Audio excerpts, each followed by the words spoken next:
Okay, what we're doing is we are documenting everything that happens as this plan involved. Yes, I am Bear. Folds out. So an incident just happened to me and my 3 young boys.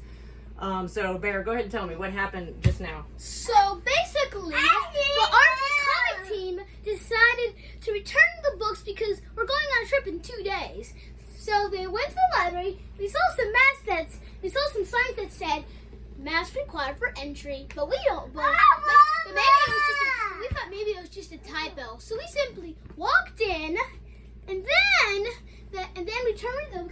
And then at one point, a well-dressed lady that had a green mask on, that with that fancy mask, come up to us and said, "Hi, hi. Do you need a mask?"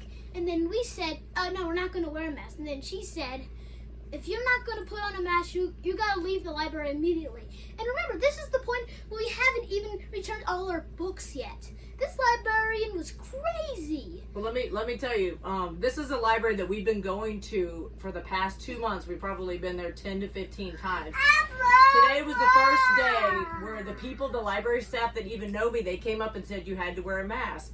And what I said was, we don't wear masks. I obsess over research. I've read all the studies. I've read Dr. Fauci's emails, and I've talked personally to my doctor about the psychological and medical concerns in our young children regarding extended mask wearing. I will never mask my children. And she kept trying to interrupt me, and I know she was trying to say, it's our job, and I'm just implementing what I'm told. So I know that's what she was trying to say. And at that point, I would have said, well, that is exactly what happened in the Nazi regime and the Holocaust. They were just following orders. I'm trying to encourage, and when I gave my little splur, I was very polite and I was very loud. So everyone in that library heard me. All of the attendants and all of the staff working there. And on the way out, I did say intellectual idiots, because this is what it has become. People do not know how to think for themselves. So, and I know that there are library staff that know the truth, because I know this because there's a car in the parking lot that says, quote, masks are as useless as Biden. So I know that there are staff in there and they're just following the rules because they need their job. So I'm tired of people just following the rules because, to fit in, because they need their job. People need to stand up. We need to hold the line. And I feel like today I probably educated some people and made them think twice. Now, the security guard did come up, and they were this close to calling the police. And I considered just going to the kids area like we always do with my 3 boys and reading like we always do, but I decided not to, because we live in an RV, and in 2 days we are leaving this city for good. And I don't want to take a chance that something could happen, and then that would prolong our departure on our trip.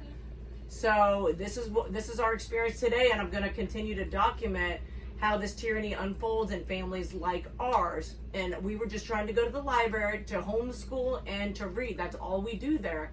And we were not authorized entry. And this is the library in Dothan, Alabama.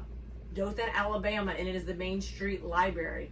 And I could tell a lot of the library staff, they know me, and they felt horrible. They didn't want to look me in the eye. They kept their face down because they probably know this is wrong. And that's just my assumption that I'm making looking at their faces. But this was our experience today, and I'm glad that my boys were able to witness this, because they are becoming fighters, freedom fighters, and they know that just because if something is wrong, no matter who does it, it's wrong. And that includes the government. It's not just bad guys. Sometimes the government is the bad guys. Anything else, Bear? I'd like to state that librarian was pretty crazy, and then, as stated before, my mom stood up. However, she did not want to have the risk of our trip taking longer. So we simply decided to leave it in case they call the police, and we might even spend a day in jail for not wearing a mask and refusing and accusing a librarian. And we know that masks cannot solve a nanoparticle aerosol problem. They cannot they cannot block a virus strand. We know this.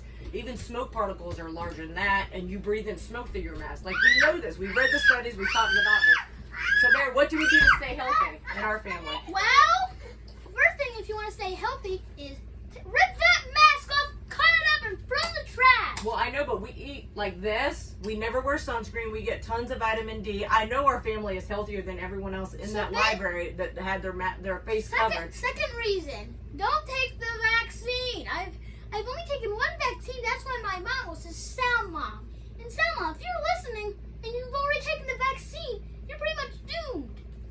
Just a word from me to you. And third reason is, don't eat McDonald's. Junk food is unhealthy, costly, and might be cheap, but even though it's more expensive, these produce foods are much more healthy than something you might find in those fast food restaurants. Me and my family have like donuts every night, and look how thin we are and healthy. I mean, seriously, if you have a donut every night, you do this. If you eat 20 donuts every night, but still you have a diet like this, you're still going to be healthy. Fourth reason, don't put on sunscreen. Let your skin get a little tan. Hold on, wait. You wonder why you never see white people in these videos? Because we spend a lot of time at the beach soaking in the sun. All right, we got to finish it off, okay? He was a nurse, so thank you for listening. We'll keep you updated on what happens in the future regarding this pandemic. Thank you all. Oh, and get ready for the comedy skit coming right now.